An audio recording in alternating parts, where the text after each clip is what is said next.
Official YouTube channel کو subscribe کریں اور بیل آئیکن کلک کریں۔ بسم اللہ الرحمن الرحیم۔ اب جب درود پاک پڑھتے ہیں تو درود پاک کا ایک زندگی پہ اثر بھی تو ہونا چاہیے۔ بولیے، زندگی بھی درود پاک کے تابع گزرنی چاہیے، نہیں یہ بات ہے؟ وہ ذکر کیا ہے جو صرف زبان سے لب ہلیں، ایسے جیسے تسبیح کا دانہ ہلے اور زبان کے لب ہلیں، اور اگر وہ من میں نہیں جاتا اور من پہ اثر نہیں کرتا تو وہ تب بھی قبول ہوگا مگر برکات اور ثمرات کم ہوں گے۔ یاد رکھ لیں، صرف جو درود پاک زبان ہلا کے پڑھتا ہے نا، تسبیح کا دانہ گراتا ہے یا نہیں گراتا، لب ہلاتا ہے مگر پڑھتا ہے الفاظ درود پاک کے، اس کا بھی قبول ہوتا ہے۔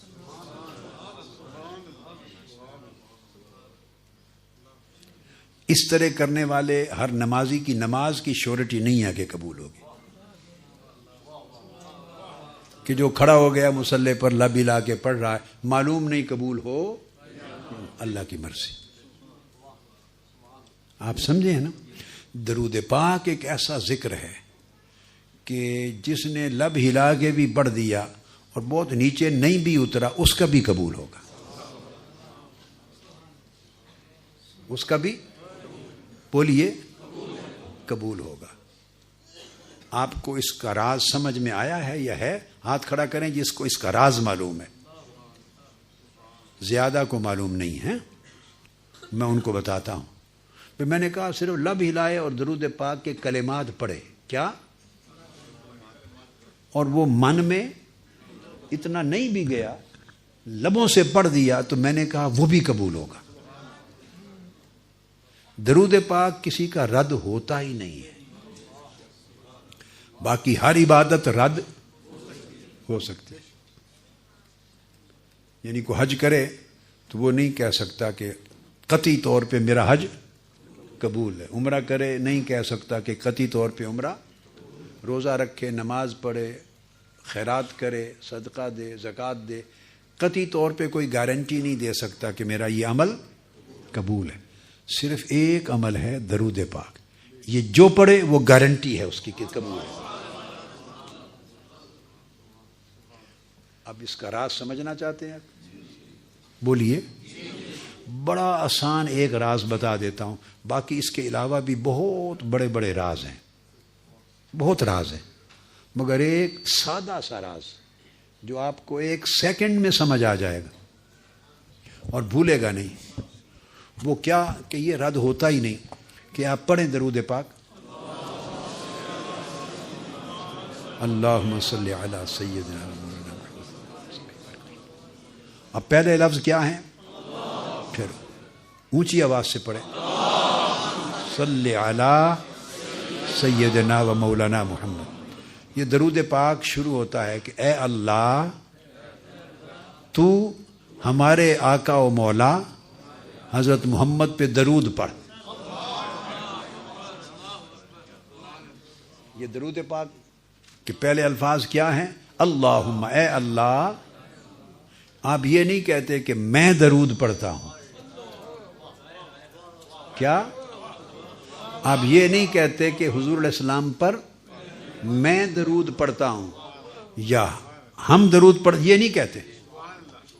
نماز میں کہتے ہیں ایاک نعبد، ہم عبادت کرتے ہیں تیری۔ نماز میں کہتے ہیں اے اللہ ہم تیری عبادت کرتے ہیں، وہاں ہم ہے، وہاں ہم تیری عبادت کرتے ہیں، نماز میں کہتے ہیں۔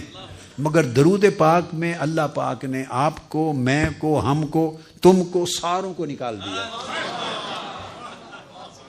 درود پاک میں اللہ تعالیٰ نے میں کو، تو کو، ہم کو، تم کو، سب کو نکال دیا ہے۔ آپ سارے درود پاک میں اول سے آخر تک پڑھے، ایک لفظ بھی ایسا نہیں جس میں میں اور ہم اور تم آئے، ایک لفظ بھی ایسا نہیں جس میں میں آئے۔ تو یہ جو عمل رد ہوتے ہیں وہ رد ہی میں کی وجہ سے ہوتے ہیں۔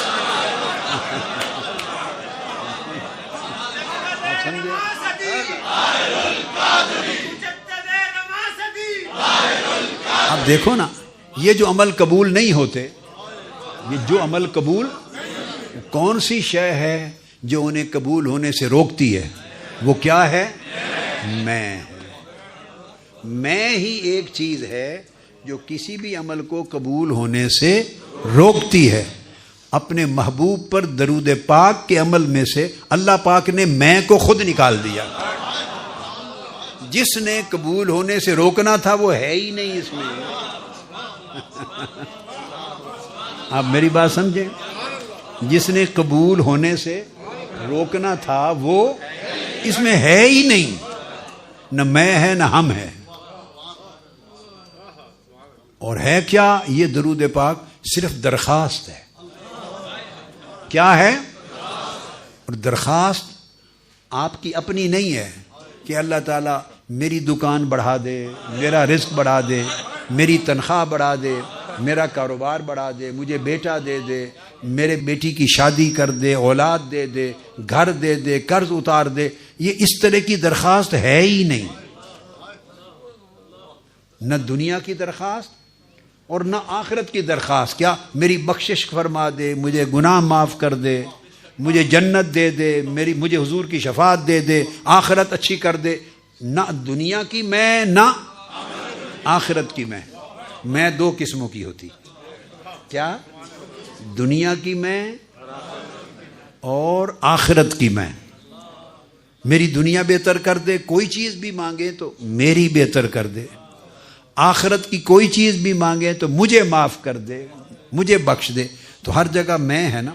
اللہ پاک نے دنیا اور آخرت کی دونوں جگہوں سے میں کو نکال دیا۔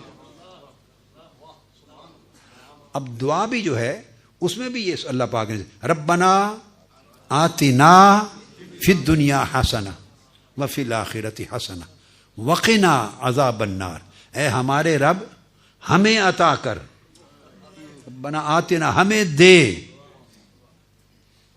دنیا میں بھی اچھائی اور بھلائی اور آخرت میں بھی بھلائی اور اچھائی دے، وقنا اور ہمیں دوزخ کے عذاب سے بچا۔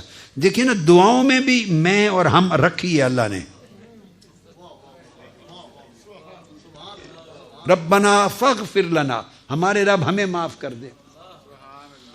ربنا فاغفر لنا ذنوبنا وکفر عنا سیئاتنا وتوفنا مع الابرار۔ اے اللہ ہمیں معاف فرما دے بڑے گناہ، اے اللہ ہمارے چھوٹے گناہ معاف فرما دے، ہمیں نیکوں میں شامل کر دے۔ یعنی جو بھی دعا لیں اس دعا میں بندہ اپنی درخواست کرتا ہے۔ میری بات سمجھے؟ جو دعا اٹھا لیں ہر دعا میں بندہ اپنے لیے مانگتا ہے اللہ سے، اور شروع ہوتا ہے اللہم سے۔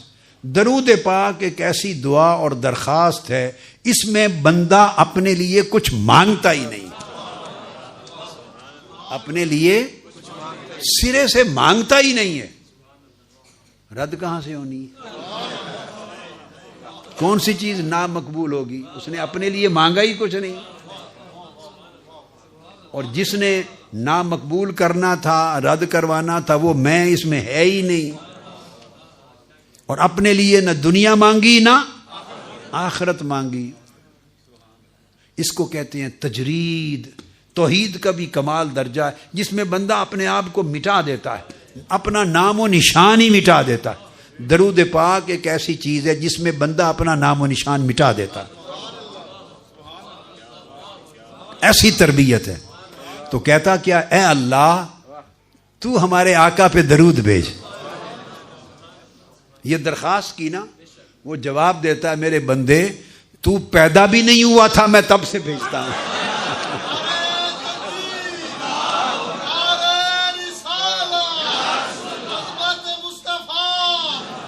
تو جب بھی درخواست کرتے ہیں اللہ قبول کرتا ہے۔ میں بھیجتا ہوں محبوب پہ درود، آپ کی درخواست قبول ہوتی ہے۔ اب وہ ذات دیکھتی ہے اور آقا علیہ السلام کی ذات بھی دیکھتی ہے کہ یہ میرے بندے نے باقی تو ساری زندگی اور ہر روز صبح و شام ہر نماز کے اندر بھی اور باہر سب دعائیں کی اپنے لیے، یہ ایک دعا میرے امتی نے ایسی کی جس میں اس کے اپنے لیے کوئی مانگا ہی نہیں۔ اس نے میرے بلندی درجات کی، میرے اوپر درود بھیجنے کی درخواست کی، تو وہ بھی راضی، آقا بھی راضی۔ اس لیے میرا دل کہتا ہے کہ اس التزام کو کرنے والے اور دائماً اس میں شریک ہونے والے، اس نسبت سے اور اس کو جاری رکھنے والے، جنت میں اللہ پاک کی بارگاہ کی مجلس دیدار میں ضرور شریک ہوں گے انشاءاللہ تعالی۔ تو جو اپنے لیے نہیں مانگتا اور صرف آقا کے لیے مانگتا ہے، آپ کو اندازہ ہی نہیں اس کو آقا کتنا دیتے ہیں، اس کو، اور اللہ کتنا دیتا۔ چلو، وما علینا الا البلاغ۔ آفیشیل یوٹیوب چینل کو سبسکرائب کریں اور بیل آئیکن کلک کریں۔